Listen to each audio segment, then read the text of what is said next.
नमस्कार माझ्या यूट्यूब फॅमिलीला मी कल्पना तुमचे अगदी मनापासून स्वागत करते। चला सकाळची सुरुवात झालेली आहे आणि इथे आपल्याला आज आहे ना जो बटाट्याचा किस आपण उन्हाळ्यामध्ये केलेला असतो त्याची सुकी भाजी बनवायची। सर्वात पहिले बघा आपल्याला हा बटाट्याचा किस आहे ना त्याच्यामध्ये ना 2 मिनिटं पाणी घालून आहे ना भिजत ठेवायचा किंवा मग धुवून घेतलं तरी पण चालेल। चला आता इथे मी 2 मिनिटं पाण्यामध्ये ठेवते आणि त्याच्यातलं पाणी ओतून देते। चला आता लोखंडाची कढई गरम करायला ठेवलेली, तेल घालून घ्यायचे सर्वात पहिले। आता त्याच्यामध्ये आपल्याला इथे मोहरी घालायची, जिरं घालायचंय, थोडासा लसूण घालायचा आहे। आता त्याच्यामध्ये लगेच 1-2 हिरवी मिरची घालून घ्यायची, थोडासा कढीपत्ता घातलेला आहे। आता त्याच्यामध्ये ना उभा चिरून घेतलेला कांदा घालून घ्यायचा, कांदा परतून घ्यायचा आहे आपल्याला। कांदा पण परतलेला आहे। आता 1 टोमॅटो तो पण उभा चिरून घातलेला आहे मी, थोडंसं मीठ घालून घेतलेलं आहे। कांदा टोमॅटो आपला लवकर होतो, म्हणजे लवकर तळल्या जातो किंवा लवकर मऊ होतो। हे बघा छान मिक्स झालेले आहे। आता त्याच्यामध्ये थोडीशी हळद घालून घेतलेली, थोडंसं लाल तिखट घातलेले। आता जो आपण बटाट्याचा किस आहे ना भिजत ठेवला तर 2 मिनिटं, त्याच्यातलं पाणी काढून घेतलेलं आहे हे बघा, आणि तो आता याच्यावरती घालून घ्यायचा। गॅस आपल्याला कमी करून ठेवायचा आहे। आता आपल्याला छान मिक्स करून घ्यायचं आहे आणि 2 मिनिटं आहे ना आपल्याला झाकण ठेवायचं आहे, म्हणजे पूर्ण बाजूला छान असं भाजीला आहे ना मसाले पण लागतात आणि चव पण छान लागते। आणि थोडंसं 2-3 मिनिटं आपल्याला शिजून घ्यायचं, जास्त पण नाही शिजवायचं। हे बघा इथे बघा झाकण ठेवलं तर 2 मिनिटं मी मधून चेक केलं त्याला। हे बघा अगदी झटपट डब्यासाठी किंवा मुलांना खूप आवडतो, माझ्या मुलांना ह्या पद्धतीने मी केला तर। आता तयार झालेला इथे आपला बटाट्याचा किस, वरून फ्रेश अशी बारीक चिरलेली कोथिंबीर घालायची हे बघा।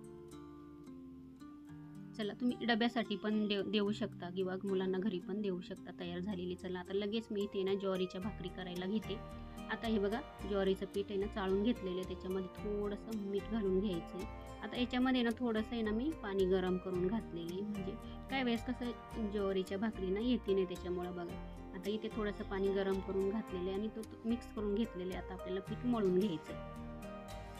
आता ज्वारीची भाकरी करताना ना थोडंसं आहे ना म्हणजे पीठ चांगलं मळून घ्यायचं। आता इथे बघा पीठ मळताना ना आपल्याला ह्या पद्धतीने जेवढं तुम्ही चांगलं पीठ मळाल ना तेवढी तुमची भाकर छान येते, पण तुटत नाही किंवा फुलते पण छान। हे बघा चला आता मी भाकर बनवून घेते। आता इथे ना या पद्धतीने मी भाकरी करत असते। आता माझी पद्धत तुम्हाला दाखवते। आता बघा पहिले म्हणजे कसं लहानपणी पण आहे लग्नाच्या आधी ना आईच्या घरी ना जास्त करून आहे ना बाजरीच्या भाकरी आम्ही खाल्ल्या जायचं, त्याच्यामुळे ना भाकरीची मला लवकर सवय लागली ती बनवायची। चपात्या लवकर येत नव्हत्या। बघू शकता इथे माझी आई ज्या पद्धतीने भाकर बनवायची ना मी आईचं बघून घेतलेलं, त्याच पद्धतीने मी आईची बघून अशी भाकर करायला लागली। हे बघा आता इथे ना भाकर मी अशी ताटावरच थापून घेते आणि खूप छान होते। हे बघा आता गॅसवरती ना मी ना पहिलेच तवा गरम करायला ठेवलेला आहे। तवा आपल्याला एकदम कडकडीत गरम करायचा आहे भाकरीसाठी। आता शक्यतो गावाकडे कसं चुलीवर भाकरी छान येतात मस्त। आता इथे बघा भाकर माझी थापून झालेली, तवा पण गरम झालेला आहे। चला आता तव्यावरती मी टाकून घेतलेली। आता इथे बघा त्याच्यावरती आपल्याला लगेच पाणी घालायचं आहे। भाकर आहे ना टाकल्या पाणी घालायचं, नाही तर मग भाकर आहे ना गरम जर झाली ना आपल्याला ना पाणी लावता येत नाही। हे बघा आता इथे ना पाणी सुकल्यानंतर थोडंसं अगदी 1 मिनिटांनी ना पाणी हे बघा सुकलेले लगेच लक्षात येतं, त्यावेळेसच आपल्याला भाकर आहे ना उलटी करून घ्यायची।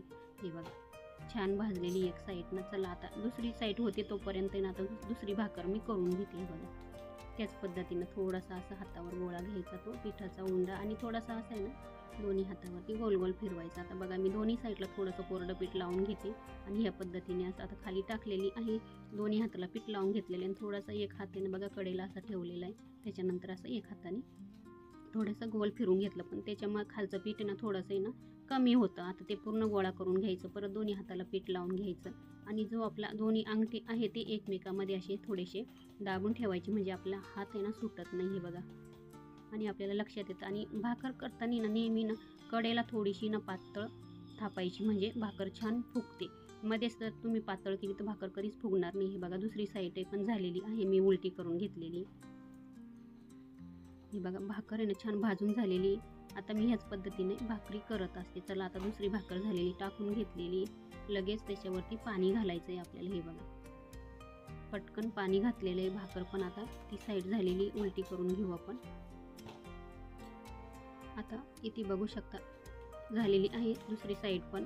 आता दुसरी साईड पण बघायची बघा, व्यवस्थित अशी भाजली पाहिजे दुसरी बाजू. आणि आता इथे बघा भाकर आहे ना फुगलीच पाहिजे, तेव्हाच चव पण लागते भाकरीला आणि भाकर छान अशी शेकल्या जाते. हे बघा भाकर छान अशी फुगलेली आहे, बघू शकता तुम्ही. चला इथे ना छान आपला बटाट्याचा किस, त्याची सुकी भाजी झालेली आहे आणि भाकरी पण झालेली आहे, इथे बघू शकता गरमागरम. चला करून बघा तुम्ही पण ह्या पद्धतीने भाकरी. येत नसलं तरी पण आहे ट्राय करायचं. थोडंसं पहिल्यांदा चुकतं, दुसऱ्यांदा चुकतं, पण तिसऱ्यांदा येतच. चला आपल्या भाकरी खूप सुंदर झालेल्या आहे, बघू शकता इथे ज्वारीच्या. चला याच्यानंतर आहे ना तुम्हाला मी नाचणीची पण भाकर आहे ना बनवून दाखवेल. हे बघा छान फुगलेली आहे दुसरी पण भाकर. आता मी इथे ना तिसरी पण भाकर लगेच टाकून घेतलेली. हे बघा लगेच पाणी लावायचं, वेळ नाही घालवायचा. गॅस आपल्याला भाकर करताना ना कमी करायचं नाही, हे पण लक्षात ठेवायचं. हे बघा झालेली. चला आता ती पण उलटी करून घेऊ.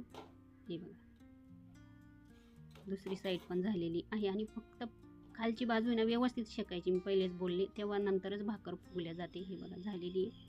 इथे पण छान अशी भाकरी फुगलेली आहे. नाही तर मग असं काय करायचं, उलटणी नाही ना थोडासा असा दाब द्यायचा. हे बघा भाकर छान अशी फुगते. आता आपल्याकडे कसं गॅसवरच भाकरी कराव्या लागतं, गावाला गेलं का चुलीवर होतात. चला संपूर्ण व्हिडिओ बघितल्याबद्दल मनापासून खूप धन्यवाद.